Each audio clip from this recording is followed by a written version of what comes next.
Eu nunca vou esquecer a fala dela naquele dia, quando disse que há 30 anos eu pergunto para o meu Deus, diz ela, por que eu não sou curada do meu câncer. E hoje eu tive a resposta para essa doença. Hoje eu tive a resposta. Eu ainda precisava viver esse momento da minha vida.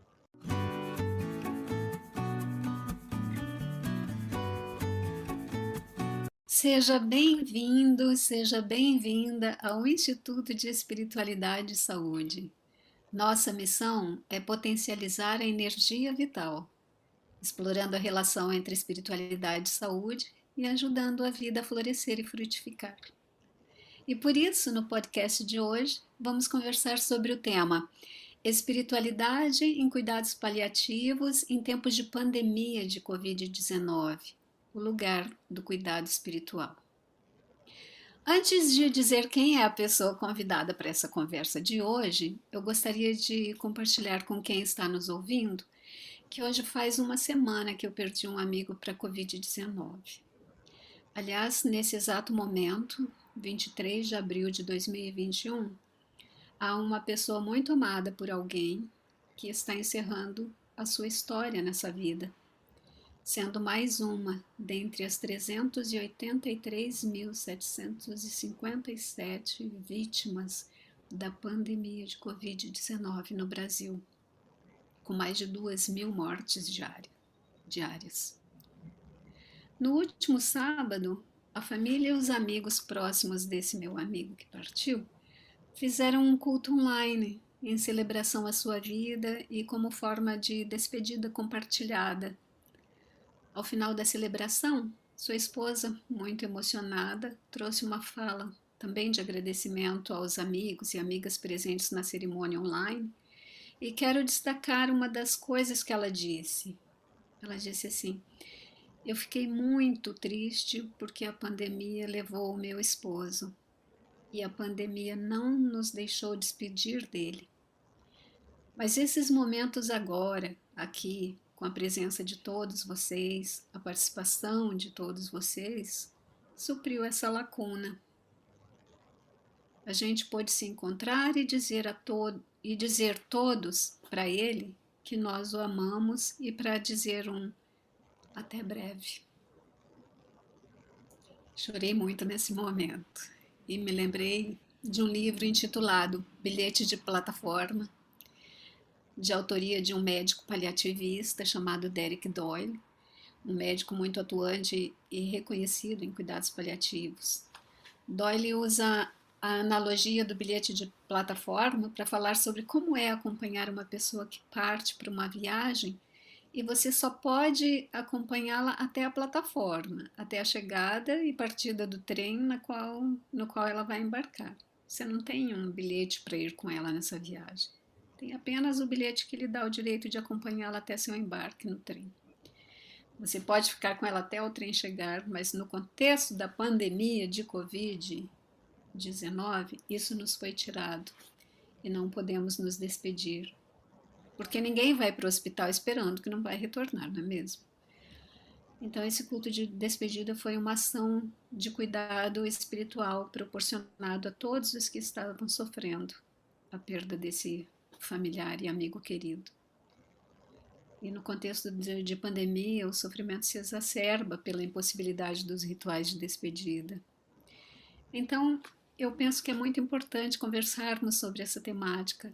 E para essa conversa, nós convidamos o Bruno de Oliveira, uma pessoa que investe grande parte do tempo de sua vida em atividades, eu diria, atividades teóricas e práticas relacionadas ao cuidado espiritual nos cuidados paliativos no Rio de Janeiro. O Bruno é professor e pesquisador dessa temática, está realizando doutorado em filosofia na UERJ, fez mestrado em ciências da religião na Universidade Federal de Juiz de Fora e também faz acompanhamento de pessoas em cuidados paliativos no Instituto Nacional do Câncer, no INCA, e também numa outra clínica que ele já vai nos dizer sobre ela. O conhecimento teórico e prático do Bruno permite-me dizer que ele é um especialista em cuidado espiritual. Mas esse tema levanta muitas perguntas. Eu teria uma lista aqui, por exemplo, o que que significa cuidado espiritual? Será que o cuidado espiritual é uma necessidade humana? Quando é que essa necessidade surge? Será que qualquer pessoa pode atender à necessidade humana de cuidado espiritual? Ou seria alguma coisa que deve ser realizada por especialistas? Esse tipo de cuidado poderia mesmo se constituir em uma especialidade no campo da saúde? E que especialidade seria essa no contexto dos cuidados paliativos? Quem pode prestar cuidado espiritual? São perguntas que me vêm à mente quando eu penso nessa temática de cuidado espiritual e cuidados paliativos e o quanto a nossa espiritualidade tem um papel que não se pode desconsiderar na nossa saúde. Mas, Bruno, sem ficar falando mais aqui sem parar, né? Por favor, me fale sobre. Seja bem-vindo, antes de tudo, né? Seja muito bem-vindo e com muita gratidão. Eu começo essa conversa com você, dando espaço para você falar sobre o seu contexto de trabalho no hospital e no atendimento a pessoas em cuidados paliativos. E pode esclarecer também já o que que são cuidados paliativos, né? O que que significa isso? Bom, obrigado, Mari, pelo convite. Obrigado a todos e todas que nos ouvem, né? E a gratidão de ter a oportunidade de falar desse tema que é tão caro para mim. E eu apliquei um pouco da minha vida, não só acadêmica, mas também prática, aos cuidados espirituais em saúde. Bom, eu conheci esse trabalho da forma errada, ou talvez com a motivação errada, porque na minha primeira graduação em teologia, eu buscando formas de renda, surgiu uma vaga de estagiário na capelania do Hospital Evangélico do Rio de Janeiro, e eu me candidatei. Fui aprovado para ser estagiário, trabalhar meio expediente,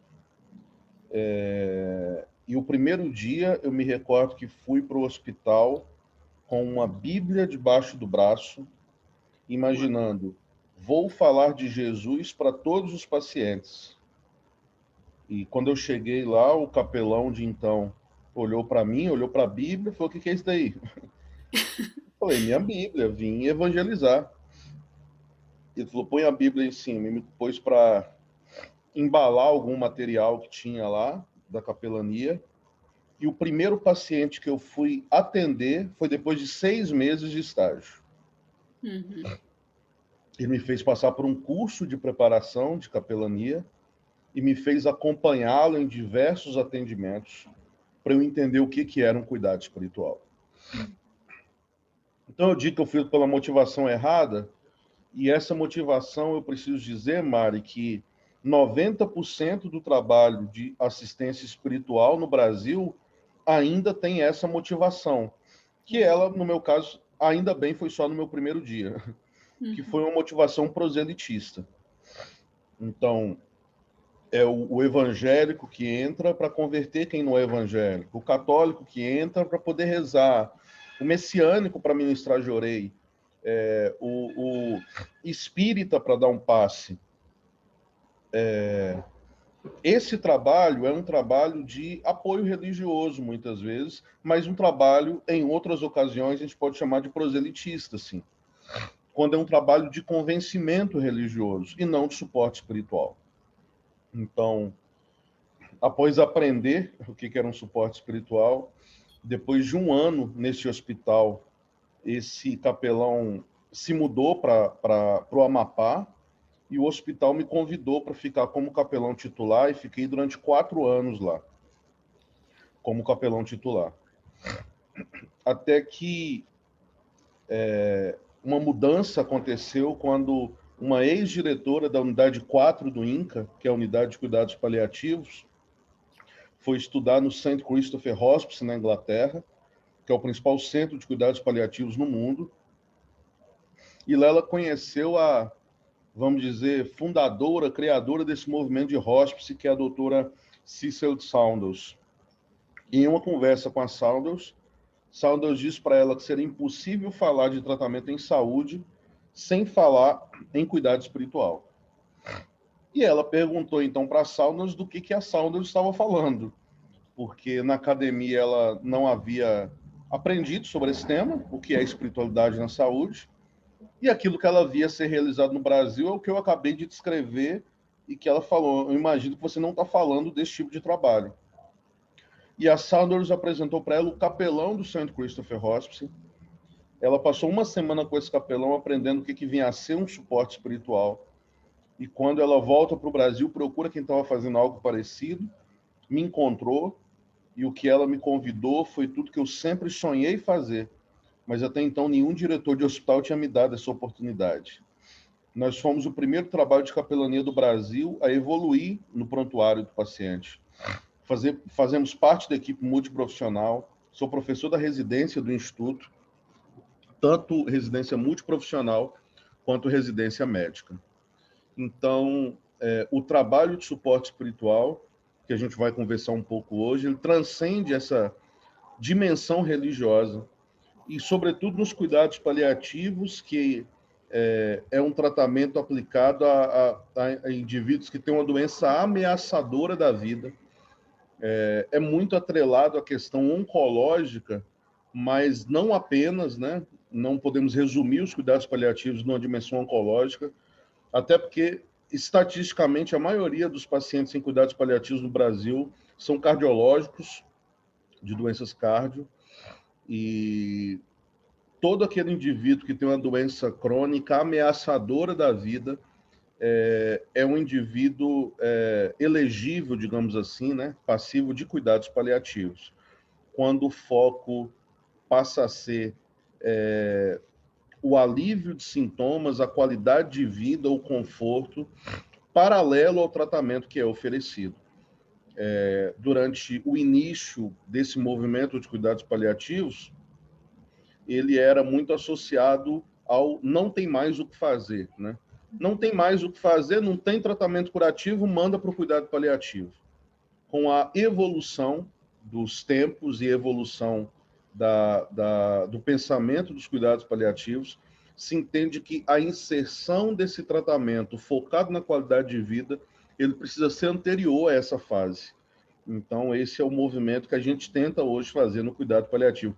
Mostrar que cuidado paliativo não é para paciente que está morrendo apenas, né?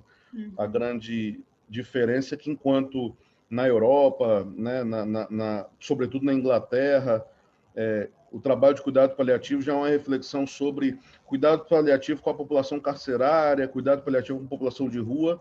No Brasil, a gente ainda tem que provar que cuidado paliativo não é só para paciente que está morrendo, né? Muito bem.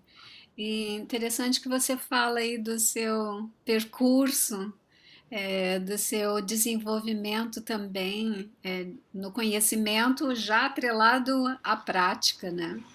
E você menciona então essa expressão capelania, né? Gostaria assim que você falasse um pouco mais sobre o que é capelania, porque a gente ainda encontra essa expressão em muitos hospitais, nesse contexto então da saúde. O que é capelania e como é a atuação de um profissional de capelania no contexto dos cuidados paliativos? Eu gosto sempre de responder essa pergunta, Mari, começando com a questão histórica, porque é uma história muito bonita. Remete ao São Martinho, que é um bispo que viveu próximo ao século IV. Ele, uma vez indo para casa de seu ambiente de trabalho, ele viu uma pessoa passando necessidade, fome e frio na rua. Ele parou seu cavalo, cortou uma parte da sua capa e cobriu aquele homem. Começou então um trabalho na paróquia qual ele frequentava, de acolher essas pessoas. A capa, né, no latim, é capela, né? Capela, a palavra é capela com 2 L's. E, basicamente, a capelania, né, vem exatamente desse termo da capela.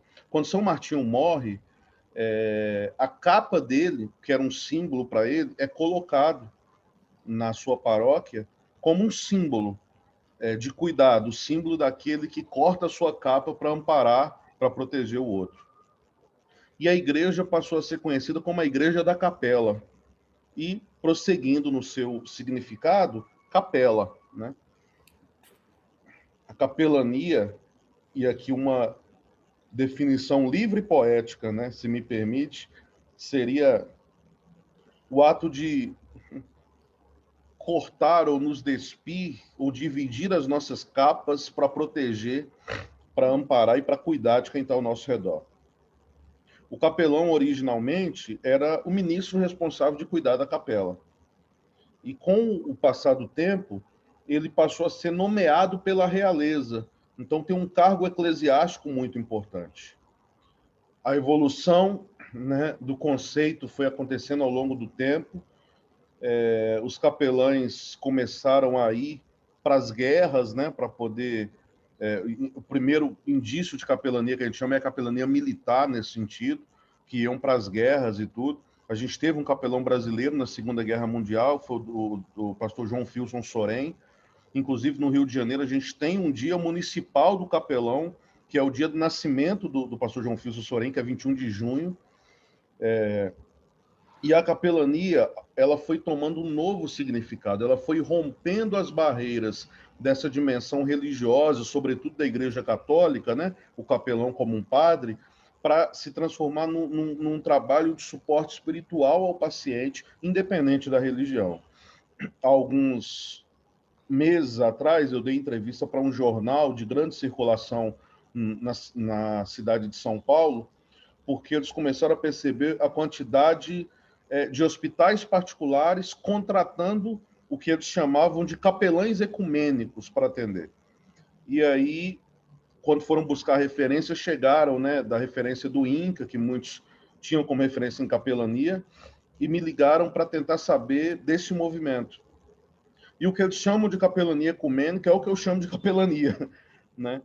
A forma que eles chamam de capelania ecumênica é uma forma que eles criaram, esse jornal criou, para falar que não era uma capelania confessional ligada a uma religião apenas, né? Mas era uma capelania de uma forma, digamos assim, mais ampla, né? Então, o termo foi evoluindo ao longo do tempo, e nos hospitais onde nós atuamos, inclusive, tanto no INCA quanto no NIG, nós nem utilizamos o termo capelania no nosso crachá, por causa da referência que se faz. O setor é o setor de capelania. Mas uma vez eu fui atender um paciente, quando ele viu meu crachá, quem dera capelania, ele olhou para mim e falou: mas eu estou tão mal assim, porque o capelão, historicamente, é o padre que chegava para dar extrema-unção na hora da morte. Então, a gente usa o termo suporte espiritual, né? Nós somos os agentes de suporte espiritual do hospital. Mas a capelania tem uma história bonita, assim, seria legal a gente ressignificar, mesmo que seja mudando a nomenclatura, digamos assim. Muito linda mesmo essa história que você traz sobre capelania, Bruno.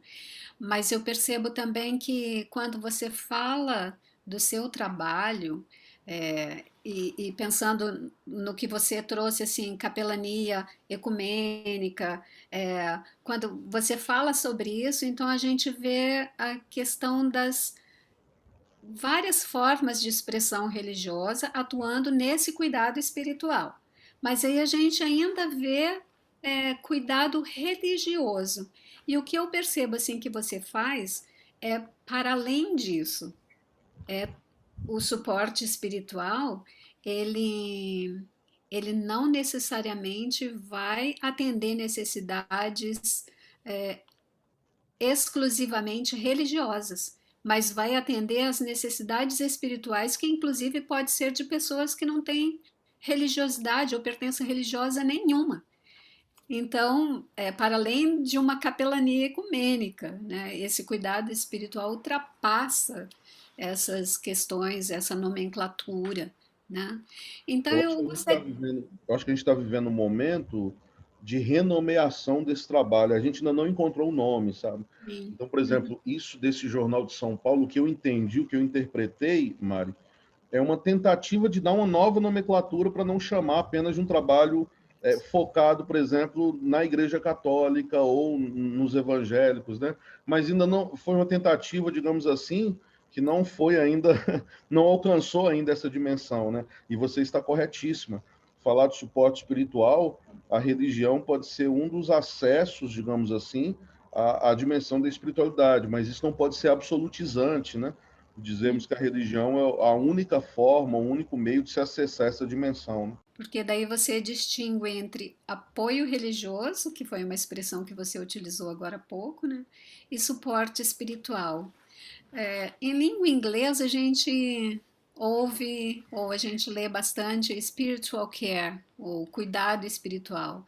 E eu percebo assim que tem havido uma mudança é, nessa expressão, nas questões mesmo teóricas e práticas de capelania, e mudando essa expressão, ao invés de dizer capelão ou chaplain, né, mas como o spiritual caregiver, ou seja, o cuidador espiritual, a cuidadora espiritual, como sendo aquele ou aquela pessoa que faz o cuidado espiritual. Você pode falar então um pouquinho sobre o que seria esse cuidado espiritual e quem é que precisa desse tipo de cuidado? Quando é que a gente pode identificar que, ó, a pessoa está precisando de um cuidado espiritual? Pode explorar um pouquinho isso? Claro, claro. Vamos dizer o seguinte, a espiritualidade ela tem um eixo vertical, que é um eixo que diz respeito ao divino, ao sagrado, seja como a gente nomeá-lo, né? Deus, Olorum, Alá. E tem um eixo horizontal, que é um eixo existencial, que diz respeito às nossas relações, à natureza, artes, música. Então, assim, a espiritualidade está feita às demandas de sentido na existência. Um indivíduo pode desenvolver e aplicar a sua espiritualidade através do religioso. Isso é legítimo, não tem problema nenhum.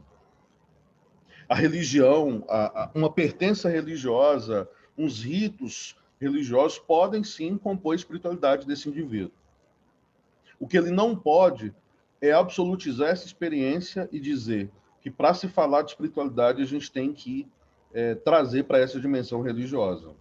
Uhum. Então, a gente entra aqui com autores como Luc Ferry, filósofo francês que traz o conceito da espiritualidade laica, né? Ou de uma espiritualidade ateia, né? Uma espiritualidade que não passa por esse eixo vertical, por essa dimensão, né?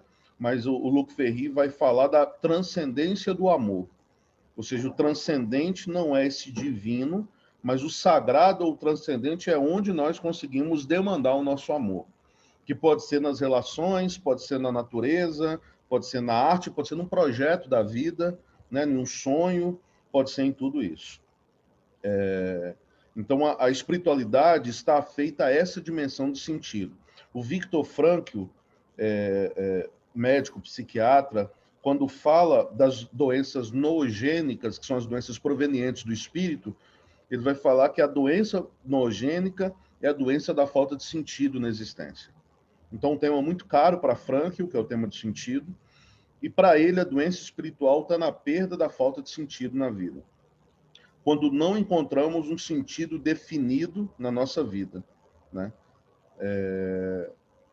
Como diz o filósofo, né, Giacoya Júnior, o problema não é a falta de sentido da dor, mas é a dor da falta de sentido. Ou seja, a dor de não se encontrar um sentido na existência. Não um sentido único, absolutizante, mas sentidos, né, no plural, digamos assim. Então, quando a gente fala de uma dor, de um sofrimento espiritual, Mari, a gente está falando de uma dor, de um sofrimento existencial, de um sofrimento de não se encontrar sentidos na existência. Eu lembro quando eu comecei no INCA, há 15 anos atrás, eu chegava no posto de enfermagem, falava lá para a equipe, pessoal, alguma indicação para capelania? Aí geralmente era assim, fulano está morrendo, ou fulano é católico. Ou seja, a demanda era para a capelania para quem está morrendo ou quem tinha uma religião. Isso no início do trabalho. Com o passar do tempo, a gente foi, inclusive, treinando a equipe para identificar demandas espirituais e hoje eu consigo, hoje mesmo, né, eu estou em casa hoje, não saí de casa ainda, por causa do nosso bate-papo, mas eu já recebi mensagem aqui de uma psicóloga do Instituto falando, Bruno, eu queria muito que você atendesse a paciente tal, por conta de uma demanda de um sofrimento existencial muito grande, não encontra um sentido definido na vida, nessa área, e aí ela traz essa demanda para mim, ou seja, hoje a nossa equipe consegue demandar o nosso serviço do suporte espiritual para além dessa questão do paciente estar morrendo ou o paciente ter uma religião. Não. Não é apenas essa demanda, é essa demanda dessa dor existencial, desse sofrimento existencial, dessas doenças noogênicas. Não é que o espírito adoeça, segundo Frankl, mas as doenças são doenças provenientes do espírito, né? Que é dessa dor, dessa falta de sentido na vida. Então, falando um pouco sobre nossa atuação, Mari, parte muito de um processo de escuta dessa dimensão, dessas dimensões e sentidos da vida, e a aplicabilidade nunca da minha religião como agente de suporte espiritual, trazer respostas para aquela dor. Não, não, por favor, né? Essa semana eu atendi um paciente kardecista, que não é minha religião, mas ele mostrava como que o kardecismo estava ajudando a ressignificar esse momento que ele está vivendo. Então, esse momento, eu utilizei o próprio kardecismo para poder ajudá-lo a potencializar. Por quê? Porque é a dimensão que está trazendo sentido. É a ferramenta que ele está utilizando, talvez eu chamaria, o Kenneth Pargament chamaria de um coping religioso espiritual, que ele está utilizando para dar sentido à sua vida. Então, nesse momento, eu potencializei trazendo elementos do kardecismo que poderiam ajudá-lo. Mas outros indivíduos não, outros indivíduos vai ser através da música. E já teve alguns pacientes meus, uma específica assim que me marca, que eu transformei todos os nossos atendimentos em atendimentos musicais, porque como talvez Friedrich Nietzsche escreveu de forma atemporal pensando nela, que sem música a vida seria um erro, sem música a vida da Dona Zezé seria um erro, eu tenho certeza disso. Então, se a música sempre fez parte da vida dela, é inadmissível, no momento mais difícil da vida, que ela enfrentava a terminalidade, eu excluí o aspecto musical. Ele precisa se fazer presente nesse momento, porque é um elemento descortinador de sentido na vida dela. Então, é preciso descobrir essas demandas e que vem do paciente, que vem da amnésia espiritual, talvez, que vem de um processo de escuta desse paciente. Mas é importante enfatizar, para se falar no suporte espiritual, nunca dando respostas baseadas na minha religião. Então, eu tenho, na nossa equipe de capelania no INCA, né, a gente tem membros lá da equipe do suporte espiritual que são ateus, né? E não há problema. Se a gente está falando de uma espiritualidade que está para além da religião, por que tem que se ter uma religião para poder atuar, né? Muito importante isso que você traz, porque a tendência que a gente percebe, mesmo em outros profissionais da saúde, quando nós tocamos nessa questão da integração da espiritualidade, é fazer essa integração a partir da própria espiritualidade. Então, se é uma pessoa religiosa e um profissional de saúde religioso, e de tal ou qual forma de expressão religiosa, tende a fazer uma integração a partir da sua própria experiência. E você está mostrando justamente que não é essa a ideia. Especialmente da pessoa que vai fazer esse tipo de suporte, que vai fazer esse tipo de cuidado espiritual, muito menos, né? Não é essa a ideia, então, de fazer esse cuidado a partir da própria espiritualidade ou da própria experiência, mas a partir da necessidade ou das necessidades detectadas da pessoa que sofre e que está ali à sua frente, né? É muito importante a gente destacar isso. Bruno, você mencionou então essa pessoa que a música era tão importante. Eu ouvi você falar dessa experiência com essa mulher num outro podcast que você participou. Eu achei muito bonita essa história. Eu gostaria que você explorasse aqui um pouquinho mais para que as pessoas possam ouvi-la também agora. Uhum. É uma paciente que a gente teve. Na primeira consulta com ela, a médica que atendeu ela na nossa unidade ligou para mim e falou: Bruno, eu recebi uma paciente aqui, ela é sua, ela não é minha. Eu estou ouvindo ela e percebi, ela não é minha, ela é uma paciente sua. E eu fui conhecer. Há 30 anos ela lutava contra o câncer, um tumor de cabeça e pescoço. Ao longo desse tempo ela fez um tratamento com várias cirurgias mutiladoras. Dentre essas cirurgias, ela perdeu parte da mandíbula e ficou fanha. E a grande dor dela não era o câncer em si, mas é o que o câncer tirou dela. ela era solista principal do coral da igreja dela. Então, a grande dor dela era o fato dela não poder mais cantar na igreja, porque ficou fanha. E eu nunca vou me esquecer o primeiro atendimento que eu fiz com ela. Eu segurei em sua mão e perguntei a ela: Dona Zezé, me conta, como é que está seu coração em meio a tudo isso? Ela me respondeu fanha, mas afinadinha, cantando uma música da igreja dela, que dizia assim: se paz a mais doce me deres gozar. Você pode cantar, você tem uma voz linda, pode cantar esse pedacinho. Se paz a mais doce me deres gozar, se dor a mais forte sofrer, ó seja o que for, tu me fazes saber que feliz com Jesus sempre sou. Que lindo, E eu obrigada. percebi que a partir daquele dia, como eu disse anteriormente, o meu atendimento com ela precisava ser musical. E cada atendimento eu levava alguma coisa. Eu levava alguma estratégia. Eu sou músico, então levava violão.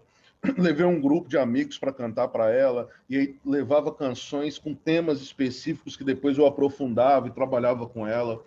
A família dela começou a dizer, que eu me aproximei muito, sobretudo os filhos dela, começaram a me falar que ela, que antes não queria ir para o hospital, agora no dia da consulta ela se preparava, se arrumava, pegava o cantor da igreja dela, né, o inário, colocava na mochila para ir, porque ela sabia que naquele dia ia cantar.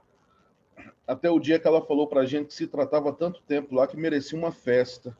E a gente fez uma festa para ela. Um dia a gente preparou e ela chegou no hospital e a médica dela aferiu a pressão dela para ver se estava tudo bem. E a gente foi para o auditório porque tinha uma festa preparada para ela. Algumas semanas antes, eu reuni uns funcionários do INCA no auditório e falei: ó, a parada é a seguinte, a partir de hoje nós somos um coral. E no dia ela cantou de novo. A gente Puxa, chamou ela no que palco e bacana.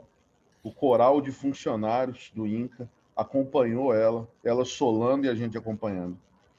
Eu nunca vou esquecer a fala dela naquele dia, quando disse que há 30 anos eu pergunto para o meu Deus, diz ela, porque eu não sou curada do meu câncer.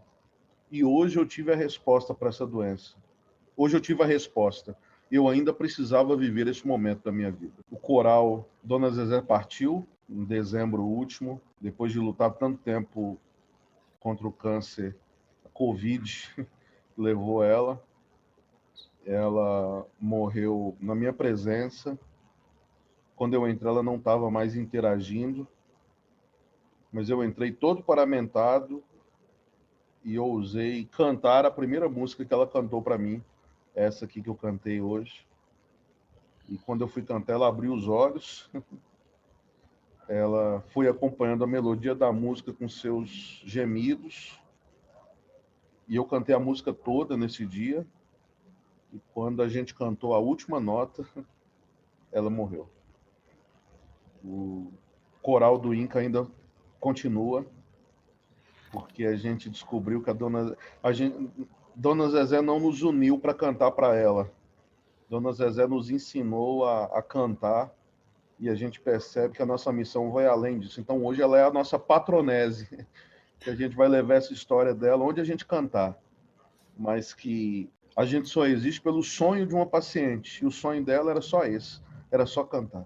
Então, perceba, Mari, que o tratamento da Dona Zezé era impossível tratar só com opioide. É impossível tratar a Dona Zezé só com questão medicamentosa. Uhum. O tratamento para a Dona Zezé no conceito ampliado de saúde, inclusive descrito pelo próprio Ministério da Saúde na Conferência Nacional de Saúde em 86, na cidade de Brasília. Mas como assim, Bruno? Tá de brincadeira? Tem médico, tem enfermeiro, tem maqueiro, tem profissional de serviços gerais, não tem ninguém que canta. Não, a minha lógica é a seguinte: quem fala, canta. Falei, então, a partir de hoje, nós somos um coral. E Dona Zezé vai cantar num coral de novo. e a gente vai ensaiar para ser o coral que ela vai cantar. E a gente ensaiou para esse conceito ampliado de saúde. Não levar em consideração essa demanda de sentido na vida dela é não trabalhar saúde de forma coerente. Então, eu penso que tem muitas donas Zezés pelos nossos hospitais sendo tratada apenas com opioide, e por favor, não estou falando que o opioide não seja importante, mas eu estou dizendo que se a vida é mais que essa dimensão orgânica, se viver é mais que um mero existir, né? Como diz o poeta brasileiro, a gente não quer só comida, a gente quer comida, diversão e arte. É preciso que a vida se transubstancie em significado, né? Acolher as surpresas, descortinar os sentidos, talvez façam a vida ser composta como uma sinfonia repleta de pausas, acentos, idas e vindas, que dão sentido no final ao se tocar o último acorde. A vida da Dona Zezé foi uma linda melodia e vai continuar ecoando muito no que depender da gente. Nossa, essa história me emocionou e faz a gente pensar que quanto a gente perdeu fazendo essas departamentalizações da vida e do ser, né? E nessas departamentalizações, fragmentações, se extirpou o espiritual, essa dimensão espiritual, que na verdade é a dimensão central da existência humana. É a dimensão central do ser, é o espírito, né? A espiritualidade é o espírito. E ao extirpar isso dos processos de cuidado em saúde, o quanto isso faz com que haja mais adoecimento, ou quanto um atendimento equivocado dessa dimensão causa mais adoecimento, não favorece a saúde, né? E quanto para promover saúde, precisamos olhar para essa dimensão, né? E é isso que você está trazendo. O Franco chega a dizer que enquanto o nosso olhar for psicofísico, enquanto a espiritualidade ou essa dimensão noética não fizer parte do nosso tratamento, a integralidade não está dada. A conversa com o Bruno está tão rica que eu estou com dificuldade de encerrá-la. Assim, vamos fazer uma pausa nesse podcast, disponibilizando-o em duas partes. No próximo episódio, vamos conversar sobre a medicalização do sofrimento, a oferta de cuidado espiritual como um serviço especializado, a diferença entre apoio religioso e suporte espiritual, cuidado espiritual em tempos de pandemia e, claro, também as questões de luto. E por fim, o Bruno deixa algumas dicas para profissionais da saúde em relação à integração da espiritualidade na prática clínica. Não perca o próximo episódio, que está muito interessante e certamente você se beneficiará dessa interessante conversa com o Bruno de Oliveira,